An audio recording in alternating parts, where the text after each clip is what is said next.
Narın qabığın dəmlə iç, min bir dərdin dərmanıdır. Təsəvvür eləyə bilmərsən ki, sən hər gün nar qabığı dəmləyib içsən, orqanizmdə tromb yaranmaq riski sıfıra düşür.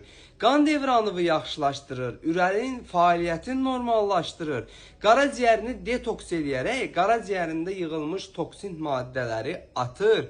Orqanizmdə sümük ağrıların, əkrəm ağrıların azaldır, qığırdaq yeyilməsini önləyir.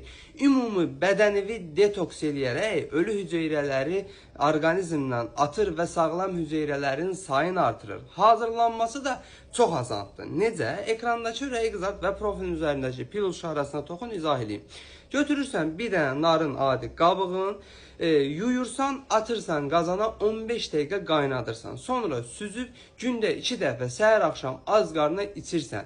Mükəmməldir. Faydaları say bitməz. Boşuna meyvə olaraq Quranda narın adı çəkilmir. Bu cür faydalı videoların davamı üçün məni mütləq takip edin ki, sağlamlığınızın qeydinə qalan. Əzizlərsiniz, var olanlar hər zaman, hər mövzuda sağlam qalasınız.